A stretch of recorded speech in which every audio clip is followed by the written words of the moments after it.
இந்த நிற்கிற ஒரு வேட்பாளர் அவரே ஒரு மருத்துவர் தான். ஆனால் மருத்துவம் அதிகமாக செய்யாமல் அவர் வேறு அரசியல் நடத்தி கொண்டிருக்கிறார். அவ்வளோதான். அவர் நல்ல மருத்துவம் செய்வார், இனிமேல் ஒன்றும் சந்தேகமே இல்லை. ஏன்னா அவருக்கு இங்கே வந்து சேர்ந்திருக்கிறதுக்கு காரணமே மருத்துவத்தை ரொம்ப நாளாக மறந்து போனவருக்கு மக்கள் வாய்ப்பளிப்பார்கள், அதில் சந்தேகமே இல்லை. மீண்டும் மருத்துவராகி மக்களுக்கு அந்த வகையிலேயாவது சேவை செய்யட்டும். அந்த அளவுக்கு. ஏனென்றால் அவருக்கு தெரியும், தான் மீண்டும் சொன்னார்லோ அவர் என்னென்ன வசதி இருந்தது எல்லாம் ஞாபகமாக நம்முடைய பாஸ் அவர்கள் சொன்னார்கள். எத்தனை வசதியாக எவ்வளவு சொகுசோடு இருந்தேன், நல்ல வார்த்தை சொல்லியிருக்காங்க, சொகுசோடு இருந்தேன். ஆனால் இப்போ எல்லாம் விட்டு கடைசியில் என்ன ரோட் ஷோவுக்கு கொண்டு வந்துட்டீங்களே அப்படின்னு சொல்லக்கூடிய அளவிற்கு இன்றைக்கு கொண்டு வந்து நடு ரோட்டில் நிறுத்தியிருக்கீங்களே என்று சொல்லாமல் சொல்வதைப் போல வந்திருக்கிறார்கள். அவர்களுக்கும் சேர்த்து சொல்கிறோம். சொன்னீர்கள் இந்த மருத்துவமனை எவ்வளவு தூரம் நம்முடைய முதல்வர், எடுத்துக்காட்டான முதல்வர் எவ்வளவு சிறப்பாக அறிவித்து 2 ஆண்டுகளுக்குள்ளே, மொத்தமே 3 ஆண்டு, ஆனால் இதில் 2 ஆண்டுகளுக்குள்ளே அடிக்கல் கலைஞருடைய பெயராலே சொன்ன உடனே எள்ளென்று சொன்னால் எண்ணெயாக இருக்கக்கூடிய அமைச்சர் நம்முடைய அமைச்சர் அவர்கள். அதன் காரணமாகத்தான் வேக வேகமாக இவ்வளவு பெரிய மருத்துவமனை, சூப்பர் ஸ்பெஷாலிட்டி என்று சொல்லக்கூடிய அளவிற்கு ஒவ்வொரு துறையிலும் தனித்தனியே இருக்கக்கூடிய மருத்துவமனை இங்கே வந்திருக்கிறது. அவர்கள் பாராட்டுகிறார்கள் இல்லையோ, மக்கள் பயனடைகிறார்கள். நீங்கள் பாராட்டினாலும் பாராட்டாவிட்டாலும் இப்போது அவர்கள் பேசுவதையெல்லாம் பார்த்தால் நான் ஒரு அன்பான ஒரு வேண்டுகோளை நம்முடைய அமைச்சர் அவர்களுக்கு, முதல்வருக்கு அமைச்சர் மூலமாக வைக்க கடமைப்பட்டிருக்கிறேன். நீங்கள் சிறப்பான ஸ்பெஷாலிட்டி, சூப்பர் ஸ்பெஷாலிட்டி மருத்துவமனை எல்லாம் இன்றைக்கு வைத்திருக்கிறீர்கள். தயவுசெய்து புதிதாக இப்படிப்பட்டவள் தேர்தலுக்கு பிறகு ஒரு மனநல மருத்துவமும் சிறப்பாக உருவாக்குங்க. அதுதான் ரொம்ப முக்கியம். ஏன்னா ரொம்ப பேருக்கு தேவைப்படுது இப்போ, அதுதான் மிக முக்கியம். ஏற்கனவே ரொம்ப நாளைக்கு முன்னால் நம்ம இருக்குது, அதுக்கு உனக்கு தெரியும் எந்த பகுதியில் இருக்குன்னு. அந்த வார்த்தையே சென்னையில் இருக்கும்போது கீழ்ப்பாக்கம் கீழ்ப்பாக்கம் கீழ்ப்பாக்கம்னு சொல்லுவாங்க. அந்த மக்கள் ஒன்றும் தவறு பண்ணலை, அது இருக்கிற இடத்துனால அதுக்கு. ஆனால் இப்போ அதனுடைய தேவையை விட இப்போ தான் ரொம்ப அதிகமான தேவை இருக்கிறதுனால நீங்கள் உங்கள் காலத்தில் நிச்சயமாக இப்படிப்பட்ட பல அரசியல்வாதிகளுக்கு, பதவி வெறியர்களுக்கு, ஜாதி வெறியர்களுக்கு, பண வெறியர்களுக்கு, அப்படியெல்லாம் வந்து நொந்து போய் இருக்கக்கூடியவர்களுக்கு தெரியுது. மிக முக்கியமாக ஜனநாயகத்துக்கு பதிலாக பணநாயகம் நடத்தி கொண்டிருக்கிறார்கள் இப்போது. அதுக்கு என்ன அடையாளம்? திருநெல்வேலியில் இருக்கக்கூடிய வேட்பாளர், அவருடைய இடத்துலேருந்து செய்திகள் 2 நாளாக என்ன செய்தி வருது? நாம் மக்களை நம்புகிறோம், அவர்கள் பணத்தை நம்புகிறார்கள். மக்களை நம்புவதற்கு பெயர் ஜனநாயகம். பணத்தை நம்பிக்கொண்டு தேர்தலில் வரலாங்கிறது மிக முக்கியம். அவர்களை நம்முடைய வேட்பாளராக யார் தேர்ந்தெடுத்தது? நெல்லைக்கு போனார் நம்முடைய பிரதமர் அவர்கள். பிறகுதான் இந்த நிலை வந்திருக்கிறதுன்னு சொன்னால் நீங்கள் எண்ணி பார்க்க வேண்டும் தோழர்களே. எதிர்க்கட்சிகளை எல்லாம் அழிவழக்கு போடுகிறீர்கள், எதிர்க்கட்சி முதல்வர்களையெல்லாம் சிறைச்சாலையில் வைக்க வேண்டும் நினைக்கிறீர்கள். சிபுசரன் போன்றவர்கள், கெஜ்ரிவால் போன்றவர்கள், இவர்களெல்லாம் அதை உச்சநீதிமன்றமே தெளிவாக சொல்லுகிறது. இன்னும் கேட்டால் எங்களுடைய அமைச்சர்கள் மீது நீங்கள் போட்ட வழக்கை கூட உச்சநீதிமன்றம் என்ன சொல்லியிருக்கிறது தெளிவாக நினைத்து பார்க்க வேண்டும். அதுவும் இங்கே ஒரு ஆளுநர் இருக்கார், அவரும் இந்த ஏரியாவில் சைதாப்பேட்டை தொகுதியில் ஒட்டியாக இருக்கிறார், அதோட சந்தேகமே இல்லை. அதாவது ரொம்ப மகிழ்ச்சி, அவரும் இங்கே வாக்காளர் தான். ஆனால் நன்றாக சொல்லுகிறார்கள். அப்படிப்பட்ட சூழ்நிலையில் இன்றைக்கு அவரை பற்றி என்ன சொன்னார்கள்? உங்களுடைய நிர்வாகம் எப்படி, ஆளுமை நிர்வாகம் எப்படி என்பதை எண்ணி பார்க்க வேண்டும் என்பதற்காகத்தான் சொல்கிறேன். எந்த ஒரு ஆளுநரையாவது பார்த்து 1 மணி நேரம் அவகாசம் கொடுக்கிறோம், அந்த 1 மணி நேரத்துக்குள்ளாக மீண்டும் பழைய அமைச்சர் பதவி ஏற்பதற்கு அரசியல் சட்டப்படி அந்த முதலமைச்சர் சொன்ன அதிகாரப்படி இருக்க வேண்டும் என்று அமைச்சர் பொன்முடி அவர்களை பொறுத்தவரையில் அங்கே உத்தரவு போட்டார். அதுவரையில் என்ன செய்தார்? அடுத்த நாள் உங்களால் செய்ய முடிந்ததா? ஜனநாயக படுகொலை என்று சொன்னோமே, அது வெறும் வார்த்தை ஜாலம் அல்ல, உண்மையான சூழ்நிலை. அது எண்ணி பார்க்க வேண்டும். இதோ அரசியல் சட்டம், இந்திய அரசியல் சட்டம். இந்த அரசியல் சட்டத்தின் பேராலே தான் பதவி பிரமாணம், குடியரசுத் தலைவரிலிருந்து ஊராட்சி மன்ற தலைவர் வரையில் இதைத்தான் செய்ய வேண்டும் எல்லோருமே. இப்போது கூட தேர்தலில் நிற்பதற்கு முன்னாலே அந்த உறுதிமொழியை சொல்லித்தான் எடுக்கிறார்கள். மிக முக்கியமாக இந்த அரசியல் சட்டத்தினுடைய தத்துவமே எடுத்த உடனே என்ன சாதாரண தத்துவமாக 5 அம்சங்கள். மிக முக்கியமாக முதல்ல எடுத்து, அதுவும் புரட்சியாளர் அம்பேத்கர் அவர்கள் பீடிகை என்று ஆரம்பித்த நேரத்தில் இந்த பீடிகை எப்படி அமைத்திருக்கிறார் என்றால், சாதாரணமல்ல நண்பர்களே, மிக முக்கியமாக கவனிக்க வேண்டும். நீங்கள் அறிவார்ந்த மக்கள், ஏன்னா யாரை எப்போது எப்படி தேர்ந்தெடுக்கப்பட வேண்டும் என்பதை பக்குவப்பட்ட வாக்காளர் பெருமக்கள். எனவே தான் உங்களுக்கு தெரியாதல்ல நினைவூட்டுகிறோம். இந்த 10 ஆண்டு காலத்தில் பாஜகவினுடைய ஆட்சியிலே, மோடி அவருடைய தலைமையில் நடக்கக்கூடிய RSS ஆட்சியிலே ஜனநாயகத்தை காப்பாற்றி இருக்கிறார்களா? ஜனநாயகம் வாழ விட்டிருக்கிறார்களா? இந்திய அரசியல் சட்டத்தின் மீது நீங்கள் பிரமாணம் எடுத்துக்கொண்டு போவதற்காக போனீர்களே, அப்படி பிரமாணம் எடுத்த அந்த அரசியல் சட்ட ரீதியாக இருக்கக்கூடியதில் காப்பாற்றி இருக்கிறீர்களா? எப்படி இந்த அரசியல் சட்டம் யார் கொடுத்தது? மேலே இருந்து ஆட்சியாளர் மக்களுக்கு கொடுத்ததல்ல. அது அப்படியா? சட்டம் மேலே இருக்கிறவர் சொல்லுவது தான் சட்டம் என்றால் அதுதான் எதேச்சாதிகாரம். மக்களால் தேர்ந்தெடுக்கப்படுவது சொன்னால் அதுதான் ஜனநாயகம். அதில் எடுத்த உடனே சொன்னார், we the people of India என்று ஆரம்பிக்கிறோம். இந்தியாவினுடைய குடிமக்களாகிய நாம், அதுதான் இந்தியாவுடைய மக்கள். Having solemnly resolved to constitute India into sovereign, socialist, secular, democratic republic. 5 அம்சங்கள் மிக முக்கியமாக. இந்திய மக்களாகிய நாம் நமக்கு நாமே வழங்கிக் கொள்ளக்கூடியதில் முழு இறையாண்மை பெற்ற, அதே மாதிரி சோசியலிஸ்ட், சமதர்ம, மதச்சார்பற்ற ஜனநாயக குடியரசு. இந்த தத்துவம் இதை காப்பாற்ற வேண்டும் சொல்லி தானே குடியரசுத் தலைவரிலிருந்து, ஆளுநரிலிருந்து, அமைச்சர்களிலிருந்து எல்லோரும் வருகிறார்கள். அதை அந்த நம்முடைய ஆளுநர் பின்பற்றினாரா என்பதுதான் உச்சநீதிமன்றம் கேட்ட கேள்வி. அதில் தெளிவாக இருக்கிறத அந்த அரசியல் சட்டத்தையே நீங்கள் படிக்கவில்லையா என்று கேட்டார். இப்படி ஒரு ஆளுநரை பார்த்து அரசியல் சட்டத்துக்கு வகுப்படுத்தது இந்த நாட்டில், தமிழ்நாட்டில் அனுப்பப்பட்டிருக்கிற ஆளுநர் தான். இதைவிட தலைகுனிவு வேறு என்ன இருக்க முடியும்? அவர் சொன்ன பிற்பாடு கூட 1 மணி நேரம் அவகாசம் கொடுக்குறோம், நாளைக்கு இல்லைன்னா நாங்களே என்ன செய்வது என்று உங்களுக்கு சொல்லக்கூடிய அளவுக்கு சொன்னோன்னு கேட்டார். இந்தியாவில் எந்த இடத்திலாவது அப்படிப்பட்ட சூழ்நிலை இருக்கிறதா? எங்கள் முதல்வர் அரசியல் சட்டத்தினுடைய ஒரு எழுத்து கூட தவறாமல் நடந்து கொள்கிறார் என்பதற்காகத்தான் அவர் இதுவரையில் எடுத்த முடிவுகள் அத்தனையும் ஜனநாயகத்தை காப்பாற்றுவதற்காக. ஏனென்றால் நாங்கள்லாம் இப்போ இல்லை, பிசா காலத்திலேயே ஜனநாயகத்தை காப்பாற்றுவதற்காகத்தான் அந்த கொடுமைகளை எல்லாம் அனுபவித்தவர்கள். அறிவு நாணயமிக்க அதற்கு கோரிய அளவிற்கு வந்த நேரத்திலே தான் மிகப்பெரிய அளவுக்கு வந்து உடனே சொல்லலாம், ஓ இவர்கள் காலத்தில் மிசா போட்டிருக்கிறார்களே என்று. ஆம், அவர் போட்டாலும் அவருடைய அறிவு நாணயம் என்னன்னா, அம்மையார் பிரதமர் இந்திரா காந்தி இருந்த நேரத்தில் கலைஞர் அவர்களும் சேர்ந்து கடற்கரையில் பேசும்போது சொன்னார், நான் வருத்தம் தெரிவிக்கிறேன், நான் எதையோ நினைத்து கொண்டு செய்தேன், ஆனால் அது சரியாக வரவில்லை என்பதற்காக பகிரங்கமாக இந்த உணர்வு சொன்னார். அந்த அறிவு நாணயம் இன்றைய பிரதமருக்கு இருக்கிறதா? தயவு செய்து எண்ணி பார்க்க வேண்டும். அப்படிப்பட்ட சூழ்நிலையில் இன்றைக்கு ஒரு பக்கத்தில் மிகப்பெரிய அளவுக்கு தான் நினைத்ததையெல்லாம் சொல்லி கொண்டிருக்கக்கூடிய அளவில் இருக்கிற காரணத்தால் தான் இப்போது ஏற்படுகிற பிரச்சனை, மிக முக்கியமான பிரச்சனை என்ன என்று சொன்னால், ஜனநாயகமா எதேச்சாதிகாரமா? 2 வேட்பாளர்கள் பின்னாலே, அந்த வேட்பாளர்களை அதை காப்பாற்றுவதற்கான களத்தில் களமாடக்கூடியவர்கள். ஆனால் ஜனநாயகம் காப்பாற்றப்பட வேண்டாமா? ஜனநாயகம் இல்லையானால் அந்த இடத்துல யார் வரும்? அதே நேரத்தில் இவர் என்ன செய்திருக்கிறார்? நம்முடைய பிரதமர் மோடி அவர்கள் 10 ஆண்டு காலம் எதை சொல்லி ஆட்சிக்கு வந்தார்? மிகப்பெரிய அளவிற்கு அது முன்னாலே இருக்கின்ற ஆட்சிகளை எல்லாம் விட நான் ரொம்ப சிறப்பாக ஆளுவேன் என்று சொன்னார். அது மட்டுமல்ல, உத்தரவாதம் கொடுத்தார். அந்த ஜனநாயகம் இன்றைக்கு எந்த அளவிற்கு குற்றுயிரும் கொலை உயிருமாக தீவிர சிகிச்சை பிரிவில் இருக்கிறது.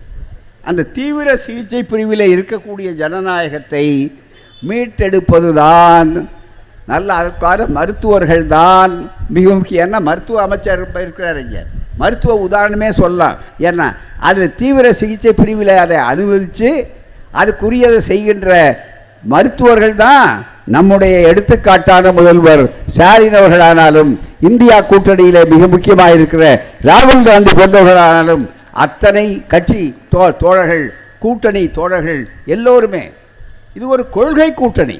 அதன் காரணமாகத்தான் கூட்டணியில் தெளிவாக சொல்லுகிறார்கள். சுருக்கமாக உங்களுக்கு சொல்லுகிறோம், நீண்ட நேரம் சொல்ல முடியாது என்பதற்காகத்தான் 4 புத்தகங்களை நாங்கள் கொண்டு வந்து மக்கள் மத்தியிலே இதை பரப்ப வேண்டும், ஆதாரபூர்வமான செய்திகள் எழுத்திலே சொல்ல வேண்டும் என்பதற்காகத்தான் 4 புத்தகங்கள்.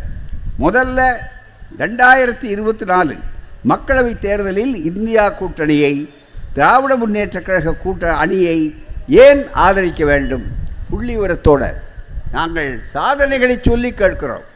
நீங்கள் எங்களை நம்பி வாக்களித்தீர்கள், ஆட்சியை தந்தீர்கள். இந்த ஆட்சி அதே போல் நாடாளுமன்றம் எப்படி போனாலும் என்னென்ன செய்திருக்கிறோம், மிக முக்கியமாக இது விளக்கமாக இருக்கிறது. ஏன்னா அரை மணி நேரம் 3/4 மணி நேரத்துக்குள்ளே பேசி முடிக்க முடியாது. ஆனால் நம்முடைய காலகாலமாக நம்முடைய நாடு, மக்கள், எதிர்கால சந்ததியினர் இவர்கள் வாழ வேண்டும், பாதுகாப்பாக இருக்க வேண்டும். அதற்காகத்தான் இது. அடுத்தது மிக முக்கியமாக இருக்கக்கூடிய செய்தி, இங்கே இன்னும் இந்த 10 ஆண்டு காலத்தில் ஆட்சியில் என்ன நடந்தது, மிக முக்கியமாக மோடி ஆட்சியில். மோடி வருகிறார், ஓடி வருகிறார், தேடி வருகிறார், எல்லாம் இப்போ. ஆனால் அதே நேரத்தில் அவர்கிட்ட கேட்க வேண்டிய கேள்விகள் பூரா இதில் இருக்குது. கேட்க மிக முக்கியமாக மக்கள் விரோத பாஜக அரசை விரட்டி அடிப்போம் என்று மக்கள் சொல்லுகிறார். அதை தவிர வேறு வழி இல்லைன்னு இதை விளக்கி சொன்னாலே இது போதும். அதே மாதிரி பிரதமர் மோடிக்கு கருஞ்சட்டைக்காரனின் திறந்த மடல், சும்மா ஒரு 10 12 பக்கத்தில் 14 பக்கத்தில் படிக்கலாம் நீங்கள், அத்தனையும் ஆதாரபூர்வமானது. அதை விட ஊழலை ஒழிக்கிறேன், ஊழலை ஒழிக்கிறேன், ஊழலை ஒழிப்பேன் சொல்லி கொண்டிருக்கிறார். 10 ஆண்டுகளுக்கு முன்னாலேயும் அதே சொல்லி பதவிக்கு வந்தார். 10 நாட்கள் கூட அல்ல, இப்போ போய் வடநாட்டில் ஒன்று சொல்லியிருக்கார். நேற்று கூட என்ன சொல்லியிருக்கிறாருன்னா, பிரதமர் அவர்கள், ஏன்னா அந்த கட்சிக்கு மெயினாக பிரச்சாரகரே அவர் தான், மிக முக்கியம். அவர் தான் எல்லா மாநிலங்களுக்கும் போய் அவருக்கு வசதியாக தான் தேர்தல் கூட இவ்வளோ நாள் தள்ளி தள்ளி தள்ளி வச்சுருக்காங்க. இடைவெளியில் முதல் தேர்தலுக்கும் கடைசி தேர்தலுக்கும் 50 நாள் இடைவெளி ஓட்டு என்றதுக்கு முன்னால் என்று சொன்னால், இதுவரையில் இதுக்கு முன்னால் எந்த தேர்தலுக்கும் அவ்வளவு இடைவெளி கொடுத்தது கிடையாது. இவருடைய வசதிக்காக என்று உங்களுக்கு மற்றது தெரியும். அப்படிப்பட்ட சூழ்நிலையில் பாஜகவினுடைய ஊழலை ஒழிக்கிறேன்னு சொன்னார். ஊழல் ஒழிச்சாரா? அது மட்டுமல்ல, வந்த முறையில் ஆண் செய்தியை பற்றி கவலைப்படாமல் திமுக மீது, போன முறை வந்தால் மற்ற ஊர்களுக்கு வந்தால் என்ன பண்ணார், நாளைக்கு வந்த திமுக என்ன என்று சொன்னால் ஊழல் கட்சி என்று சொன்னார்கள். சரி, என்னென்ன ஊழல்னு உங்களுக்கு சொல்லியிருக்கிறார்களா? அந்த ஊழலிருந்து அவர்கள் யாருக்காவது அதனால் மிகப்பெரிய அளவிற்கு தண்டனையோ மற்றதோ கொடுத்திருக்கிறார்களா? அந்த தண்டனை நீதிமன்றங்களால் நீங்கள் பழிவாங்குவதற்காக சொன்னாலும் உறுதி செய்யப்பட்டிருக்கிறதா, விடுதலை செய்யப்பட்டிருக்கிறார்களா? எதற்காக இதை சொல்லுகிறோம் என்று சொன்னால் அதையெல்லாம் விவரம். அதில் ரொம்ப உச்சக்கட்டம் உலகம் பார்த்து இன்றைக்கு வியந்து ஆச்சரியப்படக்கூடிய அளவிற்கு சிரித்து கொண்டிருக்கிறார். அவர்களுக்கே இந்த மாதிரி ஒரு ஊழலை நாம் பார்த்ததில்லைன்னு சொல்வது என்ன தெரியுங்களா? பாஜகவின் ப்ரீபெய்டு போஸ்ட் பெய்டு ஊழல்கள். இந்த ஊழல்களில் 2 வகையா. இதுவரையில் இவர்கள் யாரையானு இப்படி ஒரு ஊழலை உண்டாக்குனது இல்லை. ப்ரீபெய்டு முதல்லையே, போஸ்ட் பெய்டு ரெண்டுமே மிகப்பெரிய அளவிற்கு. எவ்வளவு வசூல் பண்ணியிருக்கிறார்? தேர்தல் பத்திரம், எலக்ட்ரால் பாண்ட்ஸ் என்ற பெயராலே 6600 கோடி. மிக முக்கியமாக அது ஒரு பகுதி இன்னும் வெளியே வந்து கொண்டே இருக்கிறது. மிக முக்கியமாக இது அத்தனையும் எடுத்து சொல்லி இதற்கு என்ன பதில் என்று கேட்டால், இதுவரையில் வாய் திறந்திருக்கிறாரா? உச்சநீதிமன்றம் மிகப்பெரிய அளவிற்கு இந்த அரசினுடைய காதை திருகி கேட்டது. உச்சநீதிமன்றம் மிகப்பெரிய அளவுக்கு 6 இடங்களில் 6 நிறுவனங்களில் சட்ட திருத்தம் தங்களுக்கு இருக்கிற அந்த வாய்ப்பை பயன்படுத்தி கொண்டு. ஆகவே ஊழலை ஒழிக்கிறேன்னு சொல்லக்கூடிய அவர்களுக்கு இவர்களுக்கு என்ன வாய்ப்புகள் என்பதை புரிந்து கொள்ள வேண்டும். எனவே தான் இந்த ஆட்சி நம்முடைய ஆட்சி என்று சொன்னால் தெளிவாக ஆதாரத்தோடு சொல்லுங்கள். இதுவரையில் எந்த ஊழல் நிரூபிக்கப்பட்டிருக்கிறது? நீங்கள் பொய் வழக்குகள் போட்டால் மிகப்பெரிய அளவிற்கு. ஆகவே அதையெல்லாம் எடுத்து விளக்கக்கூடிய அளவிற்கு இன்றைக்கு சொல்லியிருக்கிறோம். அடுத்து நண்பர்களே, தயவு செய்து இந்த அரசியல் சட்டத்தினுடைய மாண்பை காப்பாற்ற வேண்டும். ஏன், ஜனநாயகத்தை காப்பாற்றக்கூடிய அளவில் இருக்கக்கூடிய வாய்ப்பு. இதில் மிக முக்கியமாக கவனிக்க வேண்டிய ஒரு செய்தியை உங்களுக்கு சுட்டிக்காட்ட வேண்டும். எந்த அளவிற்கு அவர்கள் செய்திருக்கிறார்கள் என்பதற்கு அடையாளம் சொல்ல வேண்டுமானால் ஒன்றை உங்களுக்கு சுட்டிக்காட்ட கடமைப்பட்டிருக்கிறோம். அரசியல் சட்டத்தினுடைய தத்துவம் உங்களுக்கு மிக முக்கியமான அடிப்படை, ஜனநாயகத்தின் அடிக்கட்டுமான சுதந்திரம் சொன்னார். அது சுதந்திரம், அதுக்கு அடுத்தது சமத்துவம், அதுக்கு அடுத்தது சகோதரத்துவம், சமூக நீதி, மதச்சார்பின்மை. இது எதையாவது இந்த 10 ஆண்டு காலத்தில் மோடி ஆட்சி மக்களுக்கு காப்பாற்றி இருக்கிறதா, தந்திருக்கிறதா? இது அத்தனைக்கும் எதிரான சூழ்நிலை தான். இது அத்தனையும் அரசியல் சட்டத்திலிருந்து இவ்வளோ பெரிய இடத்துலேருந்து மறைந்து போயிருக்கின்றன. போன முறை அவர்கள் வெற்றி பெற்ற உடனே ஒரு வித்தை காட்டினார். அவர் நல்ல வித்தையில் ரொம்ப கெட்டிக்காரர். எல்லாரும் பதவி பிரமாணம் எடுத்தாங்க. நீங்கள் உங்களுக்கு சில பேருக்கு ஞாபகம் இருக்கணும், அந்த பதவி பிரமாணம் வெற்றி பெற்றவர்களை பார்த்து பதவி பிரமாணம் இப்படி குடியரசுத் தலைவர் மற்றவங்க சொல்லும்போது என்று சொல்லக்கூடிய அளவிற்கு அதை ஆரம்பித்து உதாரணம் எல்லாரும் உறுதிமொழி சொல்லுவாங்க. உறுதிமொழி சொல்லிவிட்டு அவங்கவுங்க இடத்துலையே உட்காந்தாங்க. ஆனால் இவர் மட்டும் ஒரு புதுமையான ஒன்று செய்தார். உங்களுக்கு நினைவு இருக்கும், டிவி பார்த்தவங்களுக்கு அந்த செய்தி பார்த்த உடனே இறங்கி கிடுகிடுன்னு வேகமாக நடந்தார். யாருக்கும் ஒன்றும் புரியல, என்னையா பிரதமர் இப்போ வெளிநடப்பு செய்கிறாரு, என்ன விஷயம் அப்படிங்கிற மாதிரி வேகமாக போன உடனே யாரையோ போத்து வணங்குவதற்காக போகிறார் போல் இருக்கு. நன்றி உணர்ச்சிக்காக அவருக்கு உதவி செய்தவர்கள் மற்றவர்கள் மக்களுக்காக கிட்ட போய் சொல்ல போகிறார் போல் இருக்குன்னு பார்த்தா கவனமாக பார்த்துக்கிட்டு இருந்தோம். அங்கே ஒரு பெரிய ஒரு கல் மாதிரி வைத்திருந்தாங்க, எழுதி வச்சுருந்தாங்க கான்ஸ்டியூஷன் ஆஃப் இந்தியா.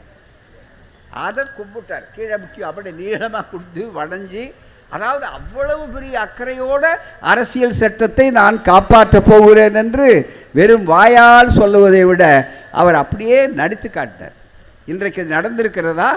தயவுசெய்து சொல்லுங்கள், எந்த துறையில்? முதல்ல எடுத்த உடனே உதாரணம் சொல்லுகிறேன், நீங்கள் புரிந்து கொள்ள வேண்டும்.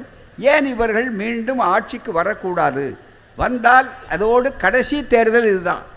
இனிமே இந்த நாட்டில் தேர்தல்னு இருக்காது. முதல் தலைமுறை தமிழ்நாட்டில் முதல் தலைமுறையை இப்போ தான் ஓட்டு போட போகிறாங்க, 18 வயசு.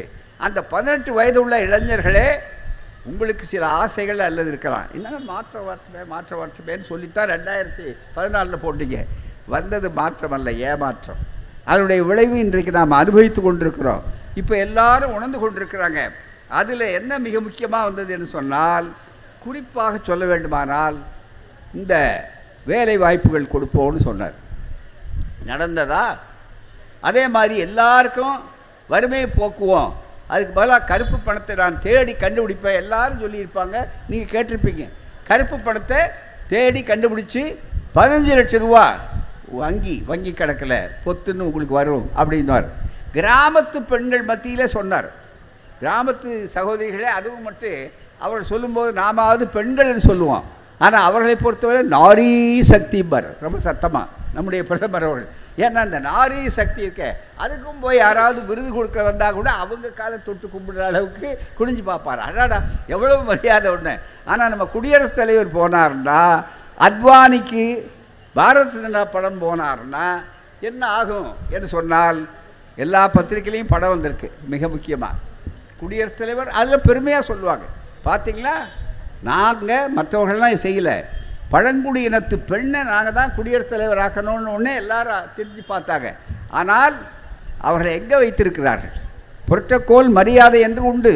முதல் குடிமகன் யார் என்று சொன்னால் குடியரசுத் தலைவர், the first citizen of India. அவருக்கு இருக்கிற மரியாதை சாதாரணமானது அல்ல, அவருக்கு தான் சொல்லணும். பிரதமர்லாம் அதுக்கு அடுத்தபடியாக கீழே இருக்கிறது எல்லாருக்கும் தெரியும். ஆனால் அத்வானி அவர்களுக்கு போய் அவர் வரல, வாங்கலை. எது முதல்ல உடல்நல சரியில்லைன்னு சொல்லிட்டாரு, இல்லை விடாமல் இவர் கொண்டு போய் வீட்டில் கொடுக்குறாங்க. அது ரொம்ப பண்பாடு தான், அதை ஒன்றும் குறை சொல்ல மாட்டோம். ஆனால் பிரதமர் போகிறார். போன நிலையில் என்ன நடந்ததுன்னு தெரியுமா? இதை நீங்கள் புரிந்து கொள்ள வேண்டும். இங்கே அத்வானி உட்கார்ந்துருக்கிறார். இந்த படம் போட்டோம், விடுதலையிலே எடுத்து போட்டால் எல்லா இடத்துலையும் வந்திருக்கு. அத்வானி அவர் உட்கார்ந்துருக்கிறார், முடியாதவர், 97 வயதை தாண்டியவர். ஆகவே இங்கே இருக்கிறாரு. பக்கத்தில் பிரதமர் உட்கார்ந்துருக்கார். ஆனால் குடியரசுத் தலைவர் என்ன பண்ணுறாங்க? நின்றுக்கிட்டு இருக்காங்க. இதுதான் மகளிரை மதிக்கிற மாண்பு. இது தனிப்பட்ட முறையில் அவர் பெயரோ ஒரு தனிநபரோ அல்ல. இது அரசியல் சட்டத்தை மதித்தால், இங்கே தான் சொல்கிறேன், அரசியல் சட்டத்தை மதித்தால் இந்த குடியரசுத் தலைவர் நின்று கொண்டிருக்கிறார். அதே நேரத்தில் மிக முக்கியமாக எவர் பிரதமர் அப்படி உட்கார்ந்துருக்கிறார். இந்த படம் எல்லா இடத்துலையும் வந்திருக்கு. இது எதை காட்டுகிறது? அவர் எந்த அளவுக்கு அரசியல் சட்டத்தை மதிக்கிறார்னு. தேர்தலுக்கே நிற்காத ஒரு இயக்கம் திராவிடர் கழகம். அதில் ஒரு செய்தியை உங்களுக்கு சொல்கிறேன் இளைஞர்களுக்கு, ஏன்னா சென்னையில் நடந்த சம்பவம் தான். அதில் என்னென்னா, ராஜாஜி அவர்கள் மறைகிறார். ராஜாஜி மறைஞ்ச உடனே என்ன தான் 2 பேரும் அன்பார்ந்த எதிரிகள் அவர் சொன்னார். ராஜாஜி எங்களுக்கு வாழ்த்து அனுப்புகிறப்ப பெரியாருடைய பிறந்த நாளுக்கு மலர் போட்ட உடனே சொன்னார், பெரியாரும் விடுதலையும் நான் அன்பார்ந்த எதிரிகள் அப்படின்னார். போராமல் மிகப்பெரிய அளவு கடைசி வரையில் அவங்க கொள்கையில் எதிரிகளாக இருந்தாங்க, நட்பில் ரொம்ப மதிக்கக்கூடியவராக இருந்தாங்க. அத்தனை ஆண்டுகள் ராஜாஜி அவர்கள் இறந்த உடனே, ஆச்சாரியார் அவர்கள் இறந்த உடனே அதுக்கு கடைசி வரைக்கும் வந்தாங்க. அப்போ காமராஜர் அவர்கள் முதலமைச்சராக இருக்கார். மிக முக்கியமாக மன்னிக்க வேண்டும், நம்முடைய கலைஞர் இருக்கிறார். காமராஜர் தமிழ்நாடு கமிட்டி வந்த உடனே எல்லோரும் கிருஷ்ணாம்பேட்டை சுடுகாடுக்கு போன உடனே அங்கே அவர்கள் சடங்கெல்லாம் நடத்துறதுக்காக கொண்டு வந்து அவருடைய உருவம் அதை கடைசியாக சாவத்தை வைத்து கொண்டிருக்கிறார். அந்த நேரத்தில் எல்லாம் தரையில் உட்கார்ந்துருக்கிறார். தந்தை பெரியார் ஒரு விருப்பம் போட்டு உட்கார்ந்துருக்கிறார். அவர் நாற்காலியில், அவருடைய 95 வயதில் எப்பவும் நாற்காலியில் போகிறவர். பக்கத்தில் கலைஞர் இருக்கிறார், காமராஜர் இருக்கார். அந்த நேரத்தில் கடைசியாக மரியாதை செலுத்துறதுக்கு முன்னால் அன்றைய குடியரசுத் தலைவர் வி.வி. கிரி அவர்கள் வந்தார். வந்து என்ன பண்ணார், அவர் நின்று கொண்டிருந்தார். வந்து நின்னார், பக்கத்தில் நின்று கொண்டே இருந்தார். பல பேருக்கு தெரியாது, நாங்கள்லாம் பக்கத்தில் இருக்கோம் பூராவே. வந்த உடனே ஐயா திரும்பி பார்த்தார். தந்தை பெரியார், அவர் குடியரசுத் தலைவர், அவர் நிற்கக்கூடாது. ஆகவே என்னுடைய நாற்காலி இருக்க, அதை நான் கொடுக்குறேன். அந்த நாற்காலியில் குடியரசுத் தலைவர் உட்கார சொல்லுங்கள், நாங்கள் கீழே உட்கார்ந்துருக்கிறோம், அதுதான் சரியானது என்று அவர்களுக்கு மிகப்பெரிய ஆய்வாளர்கள் எழுந்தார்கள். அதை துக்ளக் பத்திரிகையே பாராட்டி எழுதியது. எதற்காக இதை நான் சொல்லுகிறேன் என்றால், நண்பர்களே, ஒரு சாதாரணமாக இருக்கக்கூடியவர்கள் திராவிட இயக்கம் என்றால் எவ்வளவு பண்பட்ட இயக்கம், எவ்வளவு மதிக்கின்ற இயக்கம், ஜனநாயகத்தை மதிக்க, தேர்தலில் இருக்காதவர் வயதுக்கு தன்னுடைய நாற்காலியை கொடுத்து அவர் குடியரசுத் தலைவர். இன்னும் கேட்டால் வி.வி. கிரிக்கு ஓட்டு போடாதீங்கன்னு தந்தை பெரியார் சொன்னார். மிகப்பெரிய அளவுக்கு அப்படிப்பட்ட ஒரு சூழ்நிலையை கூட அரசியல் கருத்தோ ஆச்சரியமோ குறுக்க வரக்கூடாது. உதாரணத்துக்கு சொல்கிறேன், அவ்வளவு மதிக்கத்தகுந்தவர்கள் யாராக இருந்தாலும் அப்படிப்பட்ட மிகப்பெரிய அளவிற்கு வாய்ப்புகள் வந்திருக்கிறது. இன்றைக்கு ஜனநாயகம் எப்படி இருக்கிறதுன்னு சொன்ன அல்லவா, இது நாங்கள் சொல்லலை. மிக முக்கியமாக கவனிக்க வேண்டும், ஒரு பெரிய ஆய்வு நிறுவனம் ஸ்வீடனில், உலக அளவுக்கு ஸ்வீடனில் மிகப்பெரிய அளவுக்கு, அந்த ஸ்வீடனில் இந்தியா உலகம் பூரா இருக்கக்கூடிய அந்த இடத்துல ஒரு ஆய்வு நிறுவனத்துக்கு பெயர் வெரைட்டிஸ் ஆஃப் டெமோக்ரஸி, ஜனநாயகத்துடைய பல்வகையான பல்வகையான ஜனநாயகம். ஒவ்வொரு நாட்டிலும் எப்படி இப்படி ஜனநாயகம் மதிக்கப்படுகிறது அப்படின்னு உலகளாவிய நிலையில் வரக்கூடிய சூழ்நிலையில் அந்த ஆய்வு நிறுவனம் வெரைட்டிஸ் ஆஃப் டெமோக்ரஸி என்ற அந்த ஆய்வு நிறுவனம் அறிக்கை கொடுத்திருக்கிறது. உலகில் பதிப்பாய்வு செய்யப்பட்ட 179 நாடுகள், ஜனநாயகம் அங்கே இருக்குது, ஜனநாயக நாடுன்னு அதுக்கு பேர். ஆனால் அது எப்படி நடந்து கொண்டிருக்கிறதுன்னு சொல்லும்போது 170 நாடுகளில் என்ன நிலவரம் என்று ஒரு புள்ளி விவரம் கொடுத்துருக்காங்க, இப்போ வந்திருக்கிறது. மிக முக்கியமாக அதில் இந்தியா தாராளவாத ஜனநாயக நாடு வரிசையில் லிபரல் டெமோக்ரஸிங்கிற பேரில் 104வது இடத்துல இருக்குது. நன்றாக கவனிங்க, 104. இதுதான் அவருக்கு பெருமையாக நினைத்து பார்க்க வேண்டும். ரெண்டாவது, தேர்தல் ஜனநாயகத்தில் என்னென்ன நடக்கும், பேரில் தேர்தல் ஜனநாயகம். நாங்கள் தான் இந்தியாவில் மிகப்பெரிய the largest democracy in India. இதுதான் மிகப்பெரிய அளவிற்கு ஓட்டர்கள் ஏராளமாக இருக்கார்கள். நான் இவ்வளோ பெரிய தேர்தல் நடத்திட்டோன்னு சொல்லக்கூடிய இந்த தேர்தல் ஜனநாயக முறையில் 10 ஆண்டு காலத்தில் மோடி அவர்களுடைய ஆட்சியில் யார் சொல்கிறது, நாங்கள் கூட்டணிக்காரர்கள் சொல்லலை, எங்களுடைய முதல்வர் சொல்லலை, அல்லது ராகுல் காந்தி சொல்லலை, அல்லது வைகோ சொல்லலை, அல்லது விடுதலை சிறுத்தை திருமாவளவன் சொல்லலை, அல்லது அங்கே இருக்கக்கூடிய தலைவர்கள் மிக முக்கியமாக யெச்சூரி அவர்களோ, அல்லது தேசிய தலைவர்கள் என்ற மல்லிகார்ஜுன கார்கே அவர்களோ, அல்லது சோனியா காந்தியா சொல்லலை. என்ன இங்கே சொல்லுகிறான்னு சொன்னால் நண்பர்களே, இது மிகப்பெரிய அளவிற்கு உலகின் 10வது 20 நாடுகளில் 10 இடங்களில் இந்தியா முன்னாலே இருக்கிறது. இதுதான் உலகம் பூரா இருக்குது. ஆனால் இதை அப்படியே மறைச்சிட்டு என்ன சொல்கிறாருன்னா, இந்தியா விஸ்வகுரு. யார் அவர் சொல்கிறது? விஸ்வகுரு. சாதாரணமான இது இல்லை, உலகத்துக்கு நாங்கள் தான் வழிகாட்ட போகிறோம், இந்தியா தான் முன்னால் இருக்குதுன்னு சொன்னால் விஸ்வகுருவாக இருக்கிறதுக்கு முன்னால் இருக்கட்டுமே, ஏன் இந்த புள்ளி விவரங்கள்லாம் வந்திருக்கிறது என்று மிகப்பெரிய மனிதவள மேம்பாட்டில் 134வது இடம். மனிதவள மேம்பாட்டை நம்முடைய அமைச்சரவை எப்படி செய்கிறது என்பதை பாராட்டி, நம்முடைய முதல்வர் பாராட்டி, அமெரிக்காவினுடைய பிரபலமான நியூயார்க் டைம்ஸ் பத்திரிகை இங்கே அதனால தான் தமிழ்நாட்டை நோக்கி எல்லா வெளிநாட்டு முதலீடுகளும் போகின்றன என்று பொருளாதாரத்துக்கு உதாரணம் காட்டியிருக்கிறார். எவ்வளவு பெருமையாக இருக்கிறது.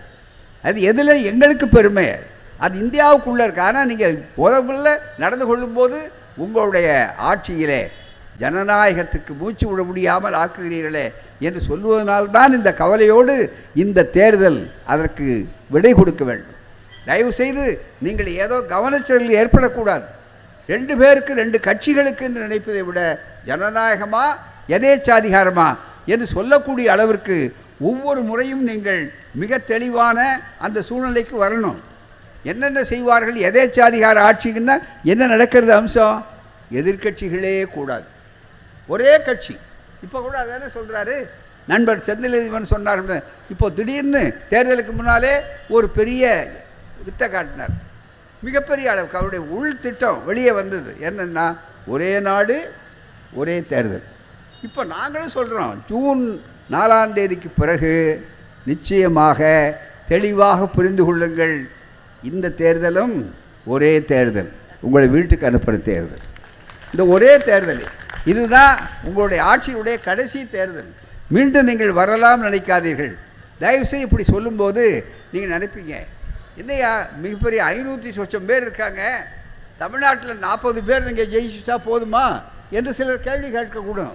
நான் பல இடங்களில் இருக்கிறேனே என்று நினைக்கலாம். ஆனால் நண்பர்களே, உங்களுக்கு ஒரு செய்தியை சொல்லுகிறேன். மொத்தத்தில் இதுவரையில் 2014 தொடங்கி பெரிய நிபுணர்கள் சொல்லக்கூடிய அளவிற்கு வந்திருக்கிறோம்.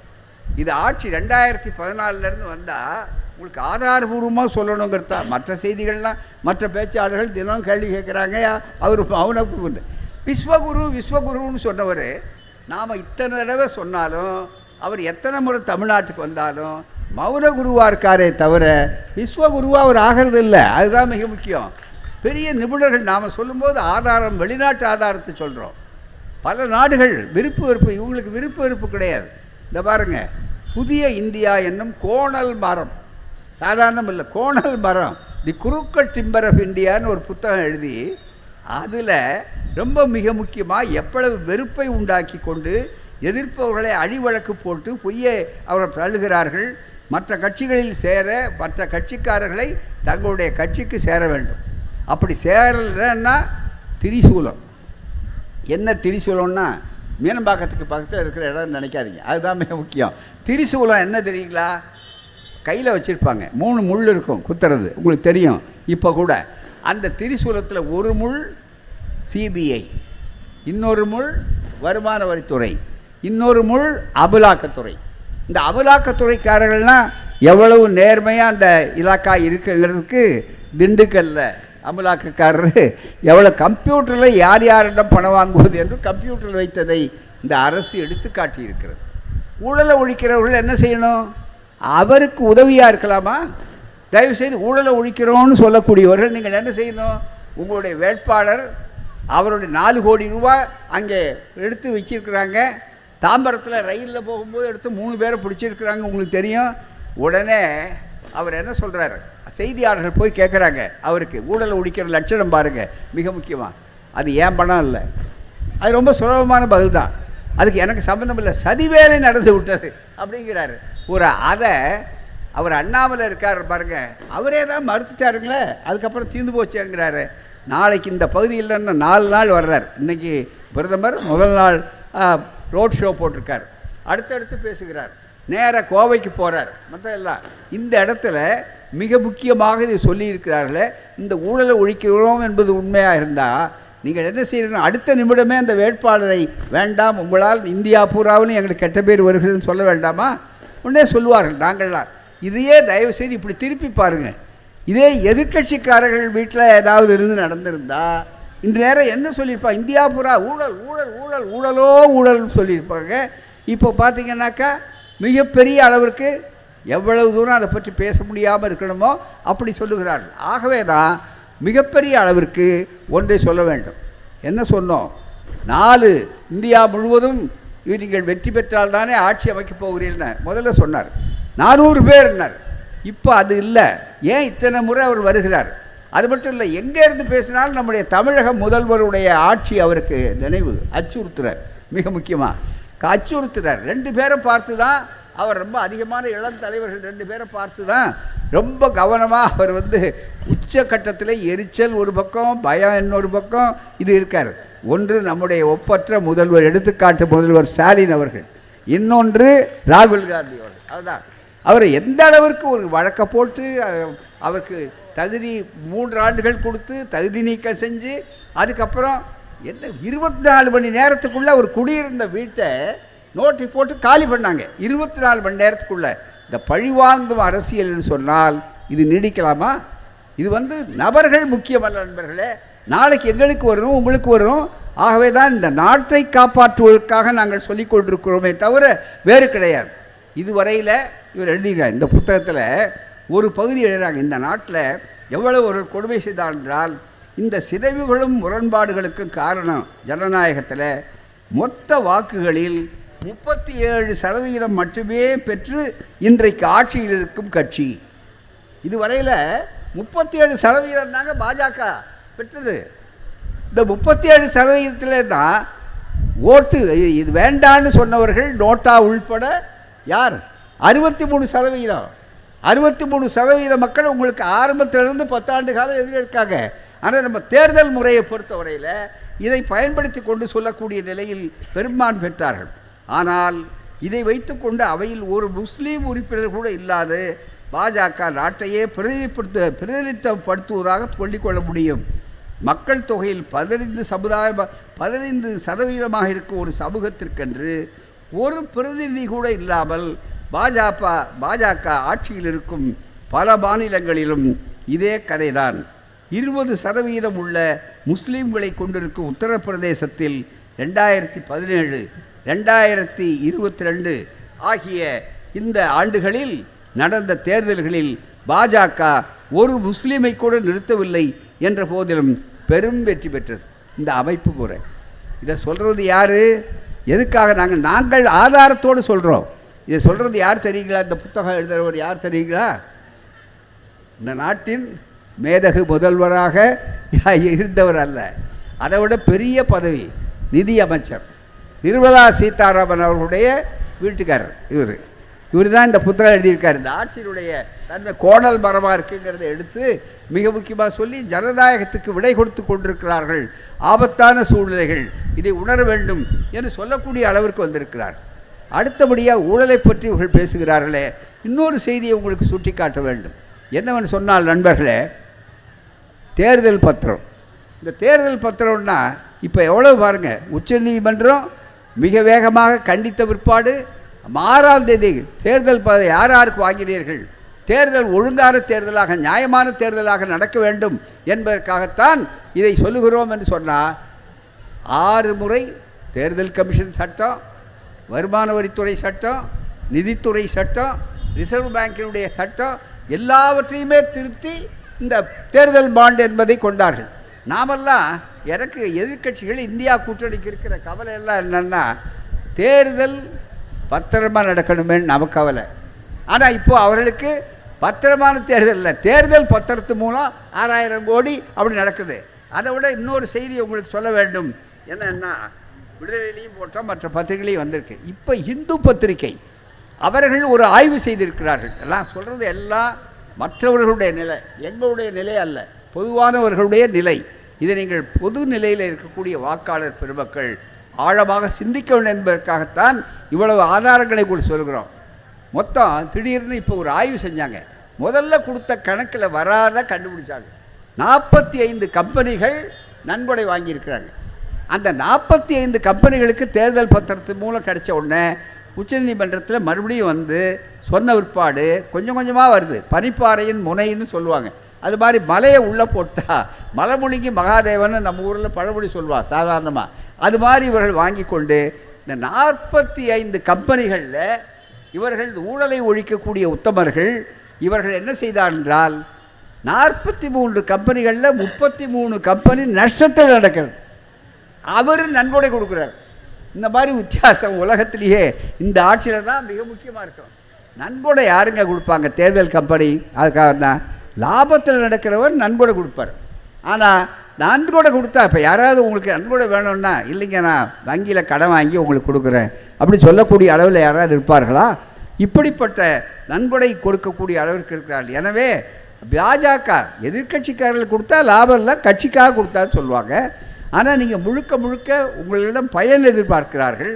அதுவும் அம்பானிகள், அடானிகள், மிக முக்கியமாக பொதுத்துறை நிறுவனங்கள் ஏதாவது ஒரு புதிய தொழிற்சாலை, எப்படி தமிழ்நாட்டில் ஏஎம்எஸ்க்கு வாய்ப்பு இல்லையோ அது மாதிரி புதிய தொழிற்சாலை உண்டா? இந்த ஆட்சி வருவதற்கு முன்னாலே அரசாங்கத்திடம் இருந்தது விமான நிலையம். ஆனால் இப்போ யார்கிட்ட இருக்குது? டாட்டாக்கிட்ட இருக்குது. துறைமுகங்கள் யார்கிட்ட இருக்குது? முழுக்க முழுக்க அதானி வசம் இருக்குது. மிக முக்கியமாக பெரிய அளவுக்கு உடனே தட்டுறம் பாருங்க, ஜியோ மற்றது இதெல்லாம் தொலைக்காட்சி யார்கிட்ட, தொலைபேசி யார்கிட்ட இருக்குது? மிக முக்கியமாக பல்லாயிரம் கோடி 5G 2Gலேயே அபாண்டமாக ராஜா மீது, கனிமொழி மீது நீங்கள் பொய் குற்றச்சாட்டு சொல்லி அவர் அத்தனை பேரும் சொன்னதுக்கு ஆதாரம் இல்லை என்று தீர்ப்பளித்து விட்டார்கள். அதற்கு பிறகு இப்போது நீங்கள் வந்திருக்கக்கூடிய 5G யார்கிட்ட இருக்குன்னா இந்த மாதிரி அத்தனையும் அம்பானிகிட்ட, உலகத்தினுடைய முதல் பணம். எனவே தான் இந்த லட்சணத்தில் நம்முடைய பிரதமர் வந்து சொல்கிறார், 140 கோடி மக்களும் என் மக்கள், என் குடும்பம். அப்படி ஒரு பிரதமர் வேணும். ஆனால் உண்மையாக இருந்திருக்கீர்களா? 140 கோடி மக்களும் உங்களுடைய குடும்பம் என்று சொன்னால் ஒரே ஒரு கேள்விக்கு பதில் சொல்லுங்கள். என்ன நாளைக்கு இருக்கார், வரிசையாக தமிழ்நாட்டில் இருக்கார், பதில் சொல்லட்டும். என்னென்னா 140 கோடி மக்களையும் அப்படி பார்வை அழைப்போடு என் குடும்பம் என்று பேசுகிறீர்களே, மணிப்பூர் உங்கள் குடும்பத்தை சார்ந்தது தானே? அது என்ன உங்கள் குடும்பத்திலிருந்து நீக்கி வைக்கப்பட்டதா? அங்கே எங்கள் பழங்குடி சமுதாயத்து பெண்களை தாய்மார்கள் மன்னிக்கணும், அந்த பெண்களை நிர்வாணப்படுத்தி ஓடவிட்டிருக்கிறீர்களே, அதை கண்டு உலகமே கண்ணீர் வடித்தது, கண்டனம் தெரிவித்ததே. நீங்கள் ஒரு முறையாவது அந்த மக்களிடம் போய் ஆறுதல் சொல்லியிருப்பீர்களா?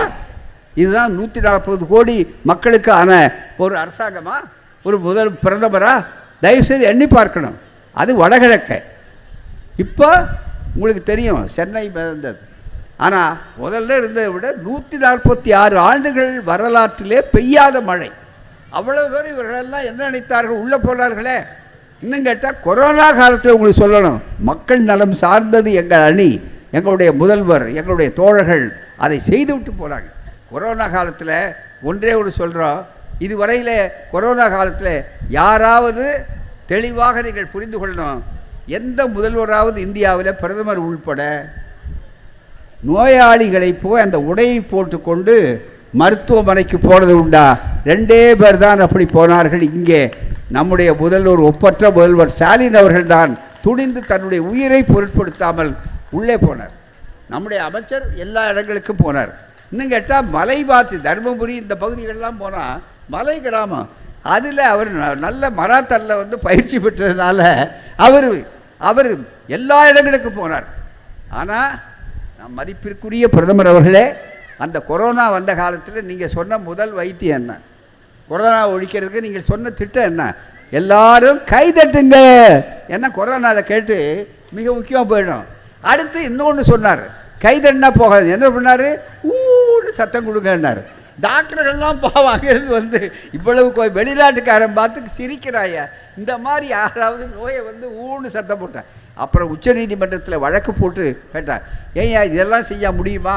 உடனே ஊசி போடுறது மற்றது கண்டுபிடிக்கிற உடனே உச்சநீதிமன்றம் சொன்ன உட்பாடு தான் ஊசி தயாரானது, தானாக அவர் பண்ணலை. அது விட்ட இதெல்லாம் ஊசி போன செய்திகள் அல்ல நண்பர்களே, இன்னும் உயிரோடு இருக்கக்கூடிய செய்திகள் தான்.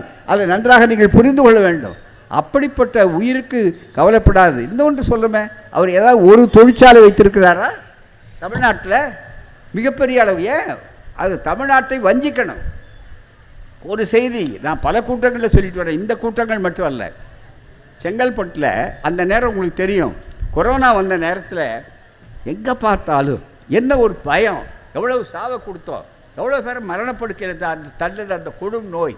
அந்த நிலையில் திடீரென்று எல்லாருக்கும் மருத்துவமனைக்கு போகிறவங்களுக்கெல்லாம் போதிய பிராணவாயு, ஆக்சிஜன், அந்த உயிர்காற்று, அந்த உயிர்காற்று கிடைக்கலன்னா இவங்கெல்லாம் இரவு பகல் பார்க்காம எல்லா இடங்களுக்கும் சிலிண்டர்களை தயார் பண்ணுறது, அனுப்புறது, இது அத்தனையும் செய்தாங்க.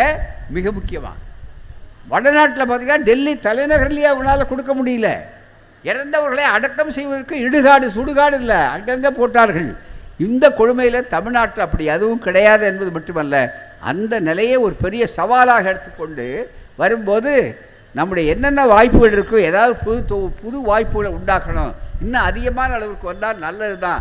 நம்ம மக்களுக்கு மட்டும் இல்லை, பிற மாநிலங்களுக்கு நாம் அனுப்பலாம் என்று நம்முடைய சுகாதாரத்துறை அமைச்சர் நம்முடைய மாசு அவர்களை முதல்வர் கலந்து உடனடியாக ஆராய்ச்சி செய்கிறாங்க. செங்கல்பட்டில் ஒரு தொழிற்சாலை 7 வருஷமாக மூடி வச்சிருக்கிறது மோடி ஆட்சியில், மத்திய அரசாங்கத்துடைய தொழிற்சாலை. அந்த தொழிற்சாலையை அவன் 7 வருஷமாக மூடி இருக்கிறதுனால அதில் நாம் அதை முழுக்க ஆக்சிஜன் தயார் பண்ணுறதுக்கு மற்றதுக்கு பயன்படுத்தலான்னு கருத்தை சொன்ன உடனே முதல்வர் அடுத்த நிமிடமே கடிதத்தை எழுந்தது மட்டுமல்ல, நம்முடைய அமைச்சர் நேரடியாக டெல்லிக்கு போனார். அன்றைய சுகாதார அமைச்சர், மத்திய சுகாதார அமைச்சர் இருக்கிறாரு, அந்த அமைச்சரிடம் எங்களுக்கு அனுமதி கொடுங்கன்னு கேட்டார். இன்று வரையில் அனுமதி வந்ததா? அதாவது எவ்வளவு பெரிய வாய்ப்பு, உயிர் காப்பது, மக்களுடைய உயிர் காக்கக்கூடிய மிகப்பெரிய ஒரு வாய்ப்பு. ஆனால் இங்கே வந்து ரோட் ஷோவுக்கு வர்றார், அவ்வளோதான். அதாவது அந்த நேரத்தில் அது மட்டுமே இல்லை, அதுபோலவே 140 கோடி மக்களும் என்னுடைய மக்கள் என்று சொல்லக்கூடிய மாண்புமிகு பிரதமர் அவர்களே சென்னையில், செங்கல்பட்டில், காஞ்சிபுரத்தில், அதை தாண்டி அடுத்தடுத்து மிக வேகமாக திருநெல்வேலியில், தூத்துக்குடியில், கன்னியாகுமரியில், விருதுநகரில் எல்லாம் கொடும் மழையும் வெள்ளமும் வந்து பாதிக்கப்பட்ட நேரத்தில் நம்முடைய ஆட்சி, நம்முடைய முதல்வர் இவர்கள் தான் அத்தனை பேருக்கும் போய் வாய்ப்பை கொடுத்தது மட்டுமல்ல, பாதிக்கப்பட்டவர்களுக்கு நிதி நெருக்கடி இருந்த நேரத்தில் கூட இன்னமும் 106,000 ரூபாய் ஒவ்வொருவருடைய குடும்பத்துக்கும் கொடுத்து அன்றைக்கு இருக்கிறார்கள். நிதி வசதி இல்லை, நமக்கு தர வேண்டிய பணம் 1 ரூபாய் வாங்கி கொண்டு நீங்கள் 29 காசு கொடுக்கிறீர்கள். இவ்வளவு இருந்தும் அவருடைய சாதுரியத்தினால, மிகப்பெரிய பொருளாதார நிபுணர்களுடைய ஆலோசனையினால் நல்ல அளவிற்கு இன்றைக்கு வந்திருக்கிறார்கள். ஆனால் 140 கோடி மக்களும் என்னுடைய மக்கள் என்று சொல்லுகிறீர்களே, அப்போது பணம் கொடுக்க வேண்டாம், அதுக்கு வழக்கு போட்டிருக்காங்க. நேற்று கூட உங்களுக்கு சொல்கிறேன், இன்றைக்கு காலையில் பத்திரிகையில் வந்திருக்கிறது எல்லாத்துலேயும். உச்ச நீதிமன்றத்தில் இருக்கிற நீதிபதி அரசியல் சட்டத்தின் சார்பாக கேட்குறார், என்னையா கொடுமை, இந்திய அரசியல் சட்டப்படி மாநிலங்கள் அவருடைய நீங்கள் மாநிலங்களையே கழுத்தை பிடிக்கணும்னு நினைக்கிறீங்களே, ஓர வஞ்சனையோடு நடந்து கொள்கிறீர்களே. மாற்றாந்தாயோருக்கு உதாரணமாக தமிழ்நாடு வழக்கு போடுது, அதே மாதிரி கேரளா வழக்கு போடுது, அதே மாதிரி மற்ற மாநிலங்கள் இங்கே கர்நாடகா வழக்கு போடுறாங்க. இந்தியாவுடைய வரலாற்றிலேயே எல்லா முதல்வர்களும் போய் தர்ணா நடத்துகிறாங்க, முற்றுகை போர்னு சொல்லக்கூடிய அளவுக்கு கண்டன பேரணி நடத்துகிறாங்க எங்கள் பார்லிமெண்ட்டுக்கு முன்னால். இதுவரையில் என்றைக்காவது உண்டா? எனவே தான் ஜனநாயகத்தையோ மக்கள் நலத்தையோ அவர்கள் மதிப்பதற்கு இல்லை. இதுதான். ஒரே தொழிற்சாலை எதுவும் கிடையாது. மிக முக்கியமாக சேது சமுத்திர கால்வாய் திட்டத்தை 2000 சொச்சம் கோடி முடித்து நம்முடைய அமைச்சர் டிஆர் பாலு அவர்கள் கலைஞருடைய கனவு திட்டம், அண்ணாவுடைய கனவு திட்டங்களோட கலைஞரே நின்று ஐக்கிய முற்போக்கு கூட்டணி காங்கிரஸ் தலைவர்களுக்கெல்லாம் பெருமை வரும்னு ஆரம்பித்தாங்க. பல கோடி பேருக்கு வேலை வாய்ப்பு கிடைக்கும் பெரிய அளவிற்கு. அதை இன்றைக்கு ராமர் பேரை சொல்லி ராமர் சேதுன்னாங்க. கடைசியில் அவர்களுக்கே பதில் சொல்லிட்டாங்க, அந்த மாதிரி எந்த அடையாளமும் இல்லை என்று பாராளுமன்றத்தில் மோடி முன்னால் தான் அவருடைய சக அமைச்சர் சொன்னார். உச்ச நீதிமன்றத்தில் சுப்பிரமணிய சாமி வழக்கு போட்டிருந்தா கூட எவ்வளவு நாளைக்கு வாய்தா வாங்குவீங்க அப்படின்னு சொல்லக்கூடிய அளவிற்கு அதுக்கு ஆதாரம் இல்லை என்று தெளிவாக சொல்லிவிட்டார்கள். இப்படி ஒரு தொழிற்சாலை நீங்கள் கொடுத்த வாக்குறுதி உண்டா? ஏன் விவசாயிகள்லாம் டெல்லியில் இப்பவும் மறுபடியும் வருகிறார்கள்? ஏன் டெல்லியை சுற்றி இரும்பு வேலி போட்டிருக்கீங்க? இதுதான் ஜனநாயகமாக? அவர்களை நோக்கி நாங்கள் எங்களுக்கு கொடுத்த வாக்குறுதியை நிறைவேற்றுங்க. 1.5 ஆண்டுகளாக நான் இருந்தோம், பிறகு நீங்கள் நிலைமையை தெரிந்து கொண்டு 3 சட்டங்களையும் விவசாய சட்டங்களையும் நாங்கள் வாபஸ் வாங்குகிறோம்னு சொன்னீர்கள். அப்போது கொடுத்த உறுதிமொழி என்ன? எங்களுக்கு குறைந்தபட்ச விலையை கொடுங்கள்னு சொன்னீர்கள், மினிமம் சப்போர்ட் ப்ரைஸ் என்று சொல்லுவது. ஆனால் அதை செய்யறதுக்கு 1.5-2 ஆண்டுகள் ஆச்சே, நீங்கள் செய்யலையேன்னு அவங்க கேட்குறாங்க. அதுக்கு வந்தால் அவளை தடுத்து நிறுத்துறது, துப்பாக்கி சூடு, கண்ணீர் புகை, அந்த குடும்பம் இவ்வளோ நடத்தி வைத்திருக்கிறார்கள். இதுவரையில் செய்திருக்கிறார்களா? அதே நேரத்தில் எங்களுடைய திராவிட மாடல் ஆட்சி இந்தியாவில் வேறு எங்கேயும் அவ்வளோ சுலபமாக இல்லாத ஒன்று. வேளாண்மைக்காகவே தனி பட்ஜெட் போட்டு 2 ஆண்டுகளாக விவசாயிகளுக்காகவே செய்யக்கூடிய வாய்ப்பை செய்திருக்கிறார்கள். எனவே சாதனையை சொல்லி ஓட்டு கேட்கிறோம், வேதனையை சுட்டி காட்டி மக்களை முடிவு பண்ணுங்கன்னு சொல்கிறோம். எனவே தான் நண்பர்களே, இதுவரையில் எந்த தொழிற்சாலையும் அவர் புதுசாக வரலேங்கிற சொன்னோம். ஆனால் 2 தொழிற்சாலை மட்டும் ரொம்ப வெற்றிகரமாக நடத்திட்டு இருக்கார். நமக்கெல்லாம் தெரியும். என்னடா முரண்பாடாக பேசுகிறார். முதல்ல ஒன்றும் தொழிற்சாலையே வர்க்கலைன்னாரு, 2வது இவரே முரண்பாடாக தடுமாறிட்டாரா சொல்கிறார். இல்லை 2 தொழிற்சாலை எது தெரியுங்களா? தினசரி பொய்யை தயாரிப்பதற்காகவே 20,000 பேருக்கு சம்பளம் கொடுத்து ட்ரால்ஸுன்னு அதுக்கு ஆங்கிலத்தில் பேர். புது பொய் செய்திகளை திடீர்னு பார்த்தீங்கன்னா வெளி மாநிலத்துக்காரர்களே எல்லாம் மிக முக்கியமாக அங்கிருந்து விரட்டி அடிக்கிறார்கள், கொலை செய்கிறார்கள்னு எழுதிட்டார். மிகப்பெரிய அளவுக்கு உச்சநீதிமன்றம் வழக்கு போட்டு மன்னிப்பு கேட்டு வேணா கூட அவர்கள் வெளியிட்டார்கள். யார் செய்தது? மிக முக்கியமாக பிஜேபியினுடைய இந்த பொய் தயாரிப்பு, பொய் தொழிற்சாலையினுடைய அமைப்பு முறை. ஆகவே இப்படி எல்லா இடங்களிலும் கோளாறுகள்.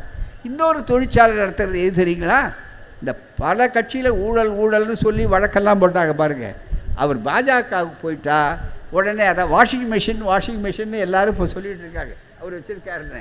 வாஷிங் மிஷினை விட வாஷிங் மிஷின்னா சின்னது, ஆனால் இவர் ஆயில் ரிஃபைனரின்னு சொல்லுவாங்க.